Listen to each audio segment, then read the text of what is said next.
तर डायरेक्ट मोक्षाचा प्रयत्न करतो, ज्ञानापासून दूर राहील असं ते फक्त ते उपयोगाला नाही असते. आपण फक्त तुम्हाला जमलेला पुण्यवान म्हणा.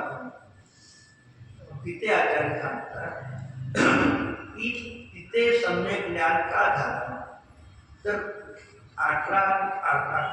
4 वेद 18 पुराणचे पाठ्य असताना इथे सम्यक दर्शन तर 7 पदाने चिन्हांकित झालं. तरी 7 पदाने चिन्हांकित नव्हतं ज्ञान. जिनवाणी 7 पदाने चिन्हांकित आहे, ते कथनचित. मग तिथे अन्य मतामध्ये 7 पदाने चिन्हांकित नव्हतं. त्याच ज्ञानाला 7 पद तर सम्यक ज्ञान झालं. की मिथ्याज्ञान जाऊन तसं कुठे सम्यक ज्ञान आलं नाही. तसंच श्रुत ज्ञान नष्ट होऊन कुठे केवळ ज्ञान नवीन आलं नाही. त्या ज्ञानाला जी श्रुत उपाधी होती, उपाधी गेली, राहिले का आता ओनली ज्ञान तर केवळ ज्ञान. ते कुठे क्षोभून सगळं ज्ञान नसून नवीन काही येत नाही. जे उपाधी होती मती श्रुत अवधी मन पर्याय, या उपाधी नष्ट झाल्या, राहिले का काय फक्त केवळ ज्ञान होते. ओनली ज्ञान, त्याचं नाव केवळ ज्ञान. कुठून बाहेरून आलं नाही. आपल्या आत्म्याचा स्वभाव केवळ ज्ञान स्वरूप आहे.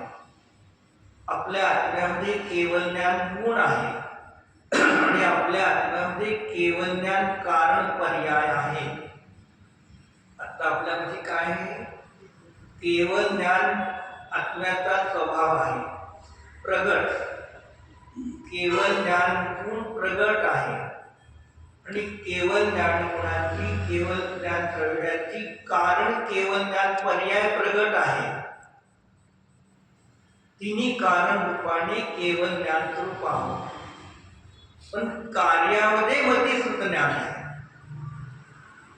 ते कारण केवळ स्वरूप आहे आपल्यामध्ये आणि कार्यामध्ये मतीश्रुत अवधी प्रेरित असेल त्या.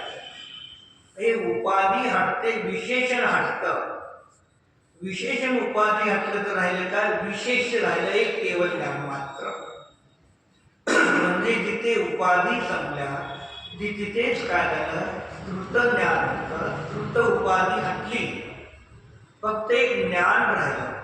त्याचं नाव केवळ ज्ञान म्हणा किंवा फक्त ज्ञान मात्र. मग ती केवळ ज्ञान द्रव्य, केवळ ज्ञान गुण, केवळ ज्ञान पर्याय आणि 13व्या गुणस्थानामध्ये कार्य केवळ ज्ञानाची पर्याय उत्पन्न होते. कारण कारणामध्ये शक्ती होती म्हणून 13व्या गुणस्थानाने प्रगट झाले.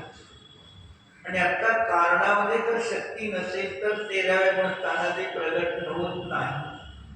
म्हणून आपल्यावरती द्रव्य गुण कारण रूप तिन्हीही शुद्ध रूपाने आहेत, प्रगट आहे. पण पर्यायामध्ये अभिव्यक्ती मतीश्रुत ज्ञानाची आहे. आणि जी प्रगट आहे त्याला आपण मानून बसलो आणि जो स्वभाव आहे त्याला आपण सोडून बसतो. तर 15 मिनिटं घेऊया. आदिनाथ निर्वाणेला थोडे स्टॉप करूया. आदिनाथाच्या निर्वाणाच्या पाठीमागे मग आदिनाथाची कुठून सुरू होते कथा? आदिनाथाच्या जीवाची कुठून मोक्ष मार्गाला सुरुवात झाली? कोणत्या भावात? कितव्या भावाच्या पूर्वी? कोणत्या ठिकाणी? प्रथमानुष्ण पाहिजे, करणाने पाहिजे, चारी आणि पाहिजे. जसं फुलपाखरू असते ना, फुलपाखरू